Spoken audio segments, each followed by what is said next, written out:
BJD ସୁନାମୀକୁ ସାମ୍ନା କରିବାକୁ କେନ୍ଦ୍ରରୁ ଆସୁଛନ୍ତି ଗଣ୍ଡା ଗଣ୍ଡା କେନ୍ଦ୍ରମନ୍ତ୍ରୀ। ସେହି ପରିପ୍ରେକ୍ଷୀରେ ସମ୍ବଲପୁର ରେଢ଼ାଖୋଲ ନାକଟି ଦେଉଳରେ ବିକଶିତ ଭାରତ ବିଜୟ ସଂକଳ୍ପ ସମାବେଶରେ ଯୋଗ ଦେଇଥିଲେ କେନ୍ଦ୍ର ପ୍ରତିରକ୍ଷା ମନ୍ତ୍ରୀ ରାଜନାଥ ସିଂ ଏବଂ ସମ୍ବଲପୁର ବିଜେପି ସାଂସଦ ପ୍ରାର୍ଥୀ କେନ୍ଦ୍ରମନ୍ତ୍ରୀ ଧର୍ମେନ୍ଦ୍ର ପ୍ରଧାନ। ଏହି କାର୍ଯ୍ୟକ୍ରମରେ ରାଜନାଥ ସିଂ ଆସିଥିବା ଜନସାଧାରଣଙ୍କୁ ଉଦ୍ବୋଧନ ଦେବାକୁ ବାହାରିଲେ, କିନ୍ତୁ ହଠାତ୍ କିଛି ଅଜବ ଦୃଶ୍ୟ ଦେଖିବାକୁ ପାଇଥିଲେ। ଏତେ ବଡ଼ ସଭାର ଆୟୋଜନ କରାଯାଇଥିଲା ସତ, ହେଲେ ଭାଷଣ ଦେଲାବେଳେ ଚେୟାରରେ ଲୋକ ନଥିଲେ, ଚେୟାର ସବୁ ଖାଲି ପଡ଼ିଥିଲା। କେତେକ ଲୋକ ସଭାକୁ କାହିଁକି ଓ କାହାକୁ ଦେଖିବାକୁ ଆସିଛୁ ବୋଲି ପଚାରିବାରୁ କିଏ କହୁଥିଲା ମୁଖ୍ୟମନ୍ତ୍ରୀ ଆସିଛନ୍ତି ତ କିଏ କହୁଥିଲା ପ୍ରଧାନମନ୍ତ୍ରୀ ମୋଦିଙ୍କୁ ଦେଖିବାକୁ ଆସିଛୁ, କିନ୍ତୁ କେହି ବି ଜାଣିନଥିଲେ କେନ୍ଦ୍ର ପ୍ରତିରକ୍ଷା ମନ୍ତ୍ରୀ ରାଜନାଥ ସିଂ ଆସିଥିଲେ।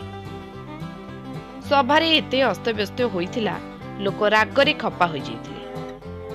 ଲୋକେ ସଭା ଆରମ୍ଭରୁ ପଳାଉଥିବା ଦେଖାଯାଇଥିଲା ଓ ଆମକୁ ସଭାକୁ ଟେମ୍ପୋରେ ଆଣିଲେ ଓ ପହଞ୍ଚିଲେ 200 ଟଙ୍କା ଦେବୁ ବୋଲି କହି ଦେଇନଥିବାରୁ ଲୋକେ ଅଶାନ୍ତି ବ୍ୟକ୍ତ କରିଥିଲେ।